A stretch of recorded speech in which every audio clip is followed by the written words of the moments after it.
여러분 지난 한 주간 하나님 은혜 가운데 평안히 지내셨습니까? 네, 하나님께서 우리의 모든 삶 가운데 시마다 때마다 평안과 은혜를 베푸셔서 오늘 우리가 감사의 마음으로 주님 앞에 한자리에 모였습니다. 우리 모임 가운데 주님이 함께 하신다는 사실, 교회를 통해서 주의 영광이 나타난다는 것을 다시 한번 우리가 꼭 기억하여서 오늘 드려지는 이 예배가 하나님이 찾으신 바 되는, 하나님께 연락되는 거룩한 예배가 되어지기를 주님의 이름으로 축복합니다. 아멘. 자, 우리 옆에 있는 분들 앞뒤로 한번 반갑게 인사 나누십시다. 은혜 받으십시다. 은혜 받으십시다. 하나님의 복이 함께 하시기 원합니다. 사랑합니다. 네, 감사합니다. 덕분에 잘 살고 있습니다. 감사합니다. 마태복음 23장 오늘 본문 1절에서 12절 말씀, 이 말씀 가지고 교회다움이라고 하는 주제로 잠시 말씀 나누려고 합니다. 최근 들어 교회를 향한 부정적인 시선들이 늘어가고 있습니다. 교회가 신뢰를 잃어가고 있기 때문입니다. 이런 오래전부터 지적되어 왔습니다. 교회는 왜 이렇게 신뢰를 잃어가고 있을까? 여러 가지 이유가 있고 여러 가지 분석이 있겠지만 교회가 교회다움을 잃어버렸다는 점에 주목하고 싶습니다. 이런 교회다움을 회복하기 위해서는 어떻게 해야 합니까? 교회의 본질을 회복해야 할 것입니다. 교회는 예수 그리스도를 주님으로 고백하는 사람들의 공동체입니다. 최초로 예수 그리스도를 주님으로 고백했던 사람들은 예수님의 제자들입니다. 그러므로 예수님께서 제자들에게 전하신 말씀, 특히 제자의 삶에 대한 말씀 속에서 우리는 교회다움을 찾아낼 수 있습니다. 예수님은 복음서 곳곳에서 바리새인과 서기관들을 반면교사로 삼아야 할 것을 강조했습니다. 이런 바리새인과 서기관이 처음 등장할 때에는 존경받는 사람들이었습니다. 그들은 세상과 타협하지 않았고 순수하게 신앙을 지키려고 노력했던 계층이기 때문입니다. 특히나 바리새인은 로마와 유대 간의 전쟁으로 예루살렘과 성전이 무너진 상황 속에서 이 신앙의 공백을 맞이한 이스라엘 백성들이 여호와의 신앙에서 떠나지 않게 율법을 준수하며 가르쳤던 공이 있습니다. 이러한 긍정적인 요소가 있음에도 불구하고 예수님은 바리새인과 서기관들을 본받지 말라라고 하셨습니다. 그러므로 무엇이든지 그들이 말하는 바는 행하고 지키되 그들이 하는 행위는 본받지 말라. 그들은 말만 하고 행하지 아니하며. 자, 그러면서 이것을 교훈 삼아 참된 제자 공동체, 교회 공동체의 방향을 제시하십니다. 오늘 그 방향을 말씀을 통해서 함께 살펴보고자 합니다. 자, 첫째는요. 예수님은 교회 공동체는 한 형제 자매임을 말씀하십니다. 자, 본문 8절인데요. 그러나 너희는 랍비라 칭함을 받지 말라. 너희 선생은 하나요. 너희는 다 형제니라. 너희는 다 형제다. 예외가 없습니다. 모두가 형제라는 것입니다. 예수님은 사람들에게 랍비라 칭함 받지 말라고 하십니다. 랍비라 인정을 받기를 좋아하지 말고 높아지려고 하지 말고 서로 형제로 지내라는 것입니다. 바꾸어 말하면 여기 랍비라는 것은 나의 주인, 나의 선생님이라고 하는 뜻인데요. 랍비라는 칭함을 받고 높아지려는 것은 교회의 머리에 쓰고 유일한 참 교사이신 그리스도께 집중하는 것을 방해할 뿐만 아니라 성도들이 그리스도 안에서 형제됨을 이루는 일, 곧 교회를 이루는 일을 방해한다는 것입니다. 예수님께서 지적하신 바리새인의 모습은요, 군림하는 모습입니다. 그들은 말만 하고 행하지 않았습니다. 무거운 짐을 묶어 다른 사람의 어깨에 지우곤 정작 자신은 손가락 하나 움직이지 않았습니다. 자, 4절에요. 또 무거운 짐을 묶어 사람의 어깨에 지우되 자기는 이것을 한 손가락으로도 움직이려 하지 아니하며. 사람의 어깨에 지운다는 말은 주로 짐승을 부릴 때에 사용하는 표현입니다. 자신들은 율법을 통달한 것처럼 하나님 말씀을 다 아는 것처럼 손가락 하나 움직이려 하지 아니하고 율법 조항 준수를 강제함으로 백성을 짐승 부리듯, 사람들을 짐승을 부리듯 했음을 말합니다. 그들은 사람들에게 문안 인사 받는 것을 당연시 했고요, 랍비라 칭함 받는 것을 좋아했으며 굴림 받는 모습을 사람들에게 과시하기를 좋아했습니다. 이는 전형적인 세상의 논리입니다. 세상의 논리는 약육 강식의 논리입니다. 강한 자, 더 많이 아는 자는 약한 자, 더 무식한 자 위에 군림하는 것이 이 세상의 모습이고 논리입니다. 그러나 교회는 이러한 세상의 논리와는 분명히 달라야 합니다. 교회가 이러한 세상의 논리와 동화되었을 때에 교회는 힘을 잃었습니다. 중세 교회의 마지막 시기가 그랬지요. 중세 교황은 세상 왕국 위에 군림했습니다. 그러나 유럽 각국의 왕권이 강화되어 교황의 권력이 위협이 되자 교황은 교권을 유지하기 위해서 수단과 방법을 가지지 않습니다. 면죄부 판매가 바로 이렇게 이어졌던 것을 볼 수가 있습니다. 연옥에 간 영혼, 지옥에 간 영혼을 면죄부를 통해서 다시 살릴 수 있다, 이러면서 자신의 교권을 강화했던 이 면죄부 판매가 바로 교황의 권력을 이렇게 높이려고 하는, 강화하려고 했던 모습이었습니다. 자, 이러한 상황 속에 교회는 세상의 논리에 잠식되어서 결국 교회다움을 잃어버렸습니다.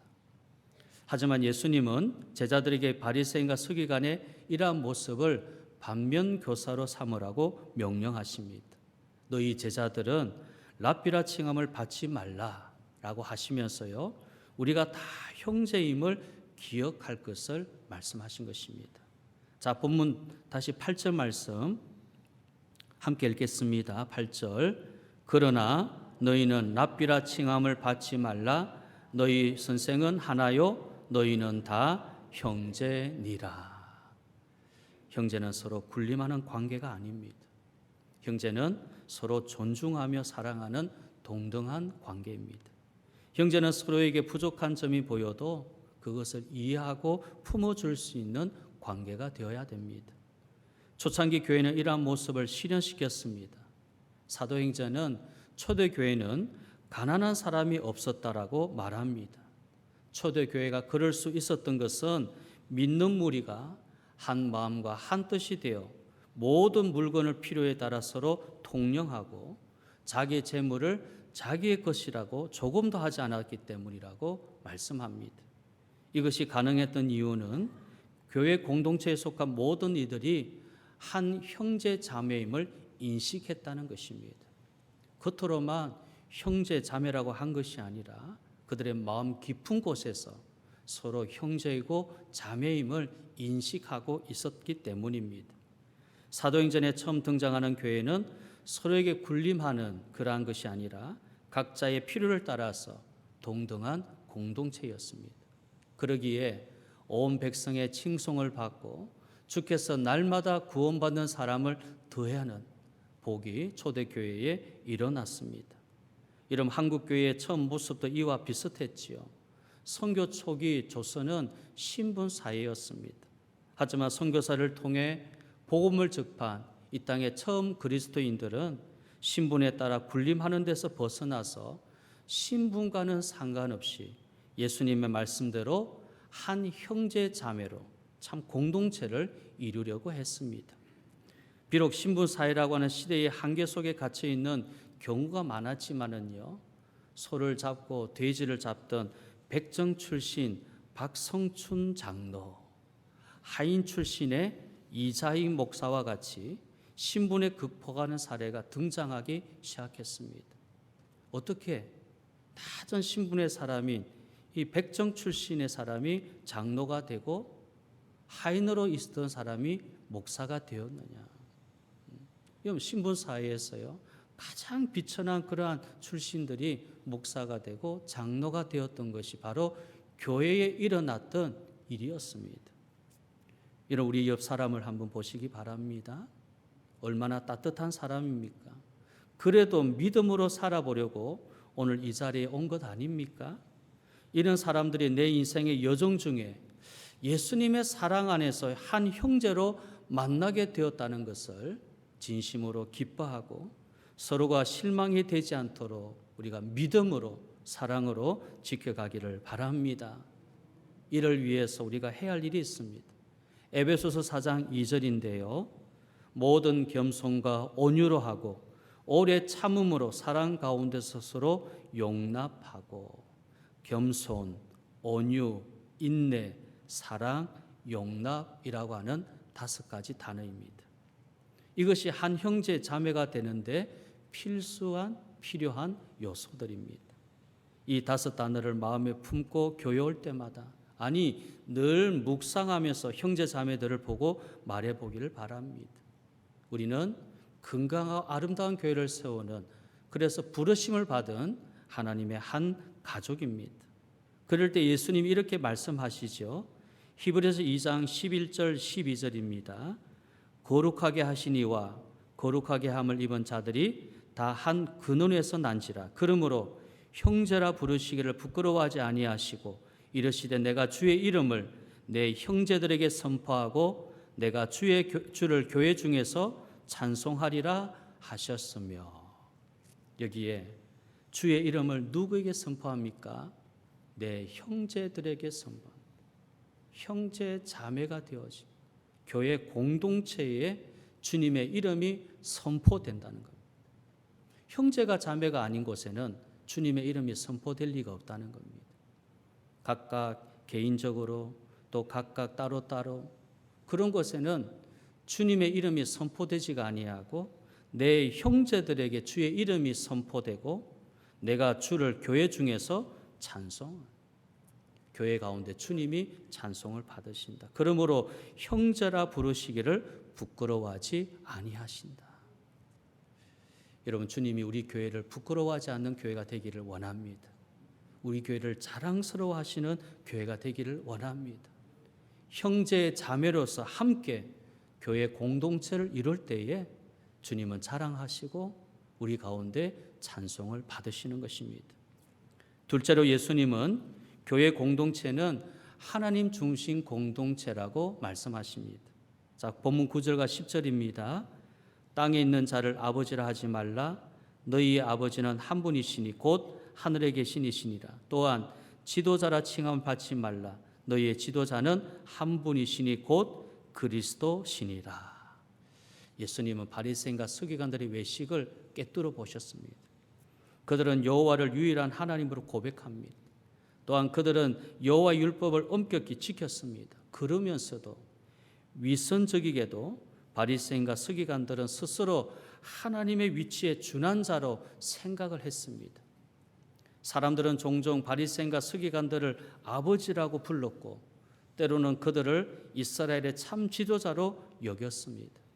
이스라엘 백성들은 이들 바리새인과 서기관들을 마치 하나님을 대하듯 대하였고 바리새인과 서기관들은 이러한 대접에 익숙해져 버렸습니다.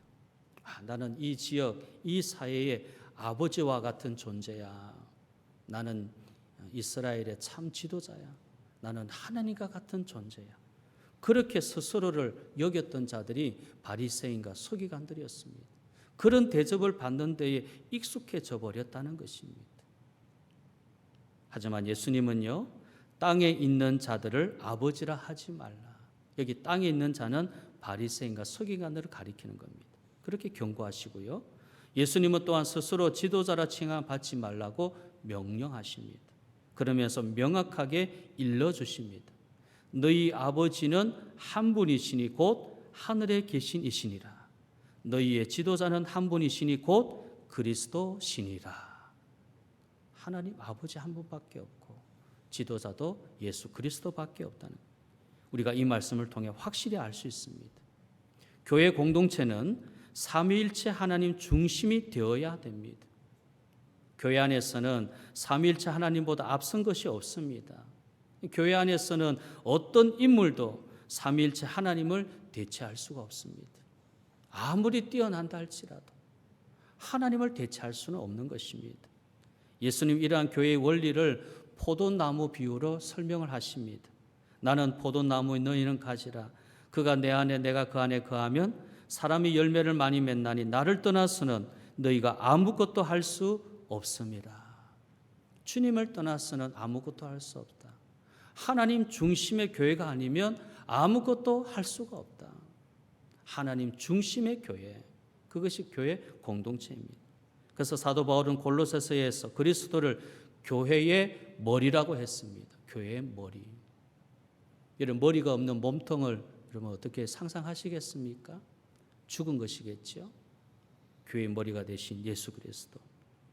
교회 공동체는 삼위일체 하나님이 중심이 되어야 되고 삼위일체 하나님으로부터 공급, 영적인 것을 공급받고 그의 인도하심 가운데 있어야 됩니다.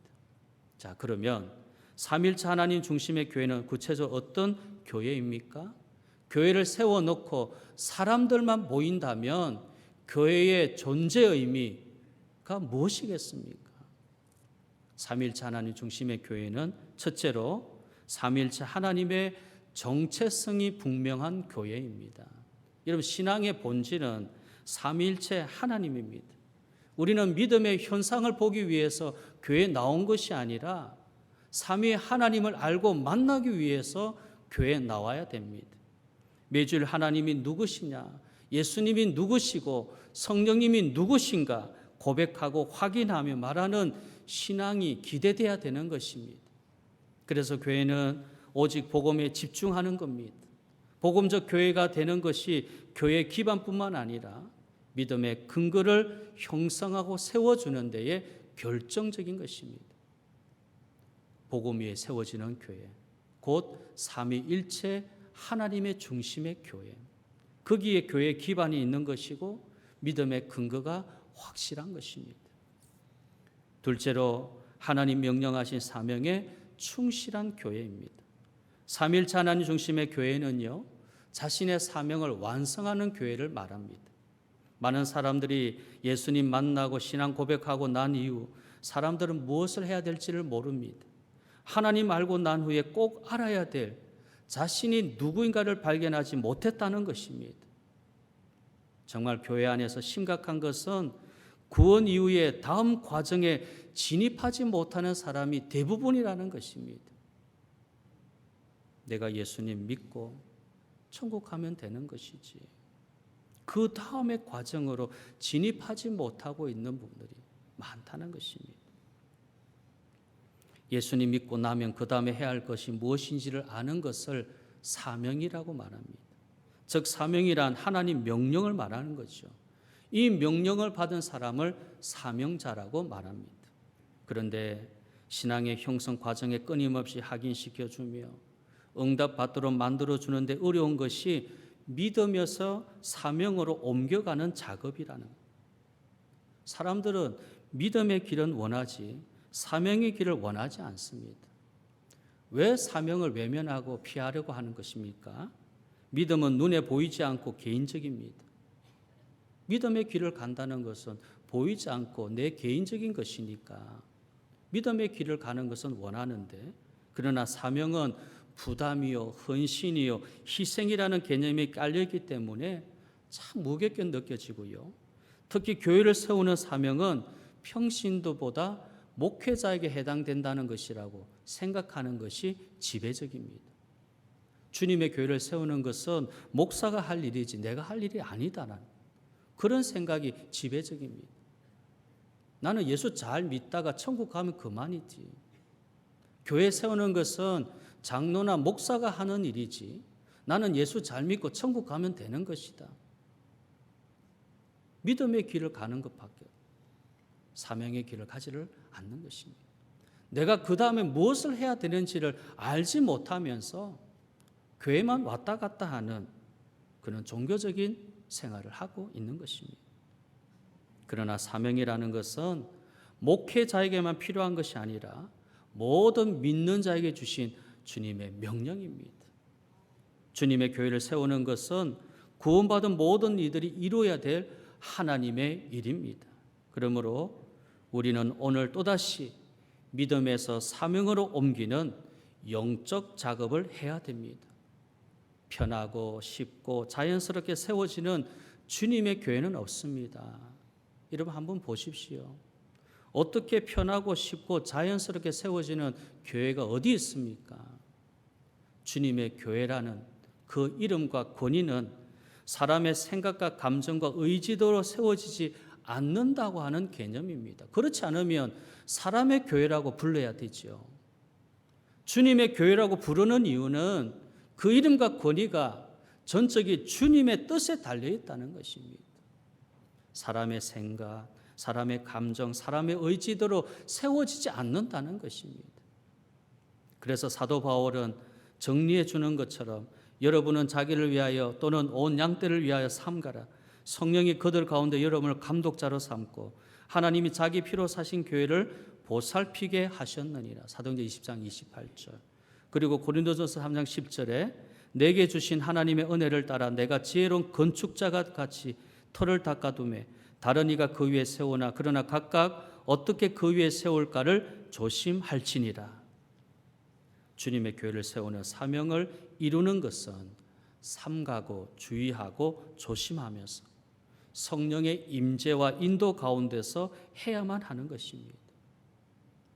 삼위일체 하나님 중심의 교회는 바로 그 교회를 세우는 사명을 완수하는 교회입니다. 셋째로 하나님 중심의 교회는요, 삼위일체 하나님과의 관계 정립이 실현되는 교회입니다. 마태복음 16장에 보면 예수님이 신앙의 단계적 여정을 의도적으로 말씀하신 것을 볼 수가 있습니다. 첫 번째, 예수님은 표적에 대해서 말씀하셨습니다.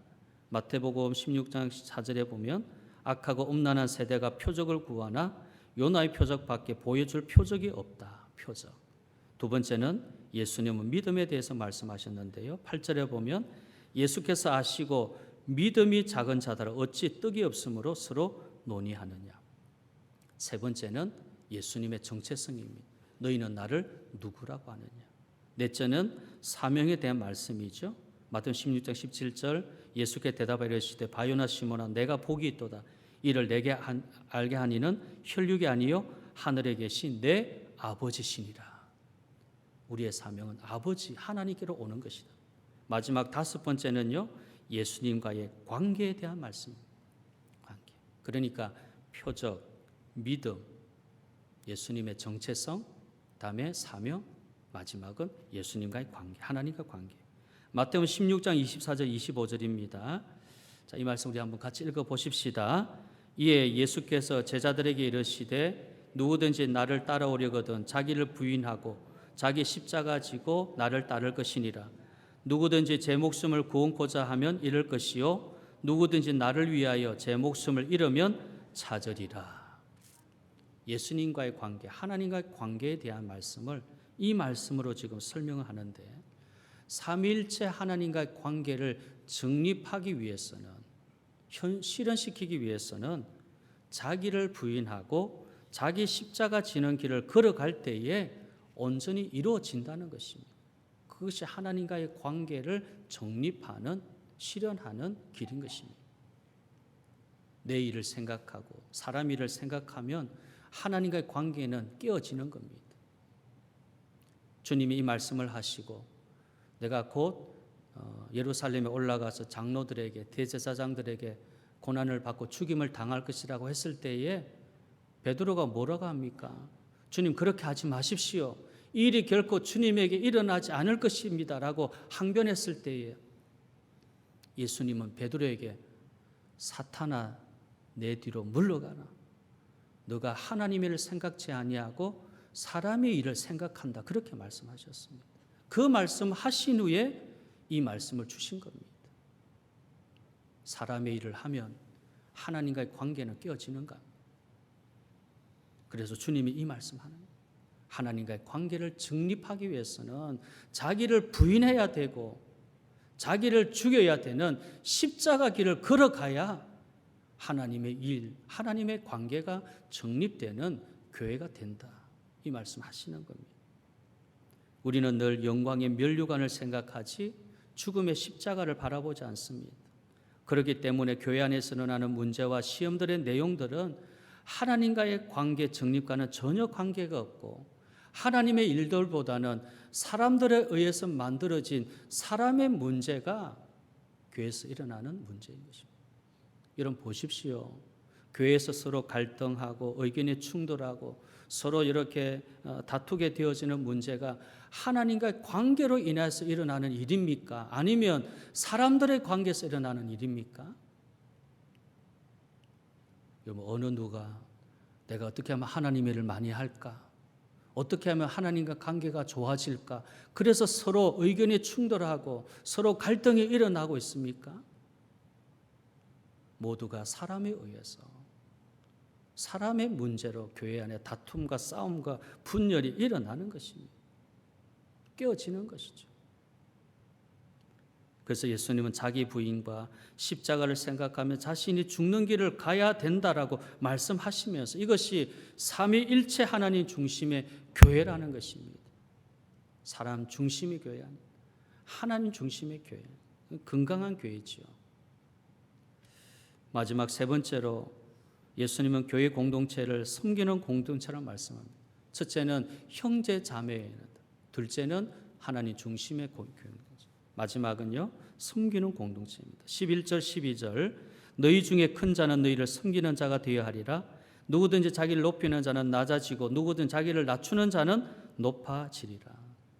예수님은 바리새인과 서기관들을 본받지 말라고 말씀하십니다. 왜냐하면 바리새인과 서기관들은 말만 하고 행하지 않고 약자 위에 군림하려는 모습을 보였기 때문입니다.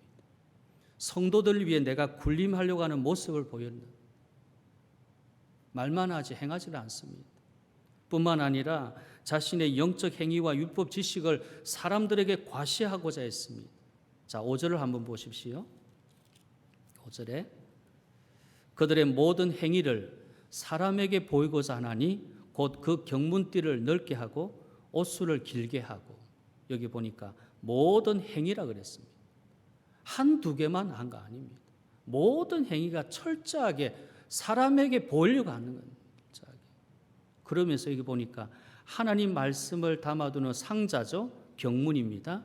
경문을 이마과 왼팔에 넓게 하고 그래서 수시로 보는 척합니다. 그리고 옷수를 길게 했다. 겉옷에 가장자리에 옷수를 길게 해서 자기가 아주 경건한처럼 부각을 시켰습니다. 바리새인과 서기관들의 모습입니다. 하나님 말씀을 담아두는 이 경문을 얼마나 넓게 했던지 그것을 늘 수시로 보는 척하는 거예요. 나는 경건한 사람이야. 옷수를 길게 하면서 부각을 시키는 것입니다. 또 6절 이하에 보니까 잔치의 윗자리, 회당의 높은 자리, 시장에서 문안 받는 것, 랍비라 칭함 받는 것을 좋아했다. 좋아했다. 여기 좋아했다는 이 단어가 필레오입니다. 필레오. 필레오가 뭡니까? 사랑이란 말이거든요. 자기가 높아지려고 하는 일에 애정을 두었다는 것입니다. 사모했다는 것입니다. 지속적으로 말이죠. 하지만 주님은 교회 공동체 바라는 모습은 이와는 정반대입니다. 예수님은 섬기는 자가 되어야 하리라. 그러면서 12절에 누구든지 자기를 높이는 자는 낮아지고 누구든지 자기를 낮추는 자는 높아진다. 이것이 교회의 원리고 하늘의 원리고 하나님의 원리입니다. 바리새인과 서기관들은 스스로 높아짐을 통해서 권위를 가지려고 했지만 예수님은 오히려 낮아짐을 통해서 진정한 권위자가 되라고 말씀하십니다. 참된 권위는 인위적으로 만들어지는 것이 아닙니다. 하나님이 세워주셔야 가능합니다. 하나님은 자기를 낮추고 섬기는 자를 세워주시는 것입니다. 그래서 자기를 낮추고 겸손히 할 때 그 권위가 참된 권위로서 하나님이 높여주시는, 하나님이 영광을 받으시는 교회의 권위자가 된다는 것입니다. 데이비드 블룩스의 두 번째 산이라고 하는 책이 있습니다. 이 책에 따르면 우리의 삶에는 두 개의 산이 있습니다. 첫 번째 산은 오로지 자신에게만 집중하는 삶입니다. 즉 자신의 성공을 이루는 산이지요. 그리고 두 번째 산은 타인과 어우러지는 산, 그리고 타인을 위해 살아가는 헌신의 산입니다. 첫 번째 산이 자기 자신에게 초점이 맞추어진 것이라면, 여러분 두 번째 산은 자아를 버리고 자아를 내려놓는 것이라고 말합니다. 자, 다음 그림 한번 보여주십시오.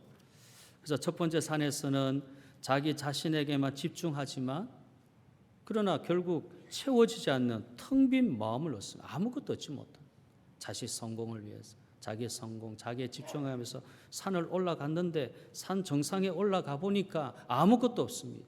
마음이 공허한 것입니다. 그런데 두 번째 산에서는 자신을 내려놓음으로 낮아짐으로 기쁨이라고 하는 큰 선물을 받게 됩니다. 자, 그래서 여기 글씨가 잘 보이지는 않지만 이런 말을 하고 있습니다. 우리네 삶에는 또 하나의 산, 또 하나의 삶이 있습니다. 그것은 나만을 위한 삶이 아닌 다른 사람과 같이 살아가는 삶, 같이 무언가를 이루고 도와가는 공동체적인 삶이 있습니다. 그것이 우리가 올라가는 두 번째 산입니다. 그 두 번째 산에는 기쁨과 감사와 행복이 있습니다. 자신의 성공을 위해서 산을 올라가면 거기에 행복이 있고 기쁨이 있는 줄 알지만 결국은 채워지지 않는 텅 빈 마음밖에 공허하다는 거예요. 근데 남과 함께 다른 사람과 함께 같이 어우러지고 그들을 위해서 타인을 위해서 자신이 낮아지고 내려놓고 할 때에 그 산 정상에 올라갔을 때에는 기쁨이 있고 행복이 있고 감사가 있는 하나님의 큰 선물을 받게 된다는 말이죠. 예수님은 첫 번째 산에 올라 우쭐거리는 서기관과 바리새인들을 반면교사 삼아서 지금 제자들에게, 지금 우리들에게 두 번째 산을 바라보라고 권면하고 계십니다. 그것은 곧 낮아지고 섬기는 자가 되라는 말씀이죠. 예수님이 이미 이런 삶을 우리에게 보여주셨습니다. 빌립보서에서 바울은 설명하고 있는 것처럼 그분 존재 자체가 낮아짐입니다. 예수님 자체가 낮아짐입니다. 낮아짐. 그는 근본 하나님의 본체시나 하나님과 동등됨을 취할 것을 여기지 아니하시고 오히려 자기를 비워 종의 형체를 가져서 사람들과 같이 되셨고, 그래서 예수님이 십자가 지시기 전에 제자들의 발을 씻기주면서 섬기는 삶을 이런 것이라고 본을 보여주시지요. 그리고 제자들 역시 이런 섬기는 삶을 살기를 원했던 것입니다. 그분 자신이 낮아짐이시니까, 그분 자신이 섬기시는 분이시니까 발을 씻기시는 것입니다. 내가 주와 또는 선생에 되어 너희 발을 씻었으니 너희도 서로 발을 씻어주는 것이 옳으니라. 이런 발을 씻는 자는 노예였습니다. 하인들입니다. 하인들 중에도 가장 낮은, 가장 밑바닥의 하인이 발을 씻어주는 일을 하는 겁니다. 가장 낮은 자리에서 우리 예수님이 우리 발을 씻어주시면서 너희도 서로 낮아져야 된다, 섬겨야 된다라고 말씀하십니다. 이제 말씀을 맺으려고 합니다. 이런 바리새인과 서기관들은 열정적인 신앙인이었습니다. 하지만 본질을 잃어버렸죠. 하나님을 섬기는 삶의 형태는 율법 중심의 구약시대나 신약시대나 별반 다르지 않습니다. 예수님 바리새인과 서기관들이 초점을 잃어버렸음을 지적하십니다. 그들은 지나친 형식주의에 빠졌고 말과 행동이 달랐고 군림하려고 하는 대접받기를 좋아했습니다. 자, 그래서 제자들에게 그들을 본받지 말고 그리고 그들과 다른 공동체를 이룰 것을 말씀하십니다. 예수님이 원하시는 공동체는 군림하는 공동체가 아니라 한 형제 자매가 같이 사랑하는 공동체입니다. 예수님 원하시는 공동체는 철저하게 하나님 중심의 공동체입니다. 예수님 원하시는 공동체는요, 낮은 곳에 지향하고 겸손히 섬기는 공동체입니다. 이것이 예수님 원하시는 교회다움입니다. 우리 교회가 교회다움으로 이 마지막 시대에 주님이 자랑하시는 주님의 기쁨이 되는 교회들. 그래서 전도의 문이 활짝 열리고 복음의 문이 활짝 열릴 수 있는 건강하고 아름다운 교회 되어지기를 주님의 이름으로 축복합니다. 아멘.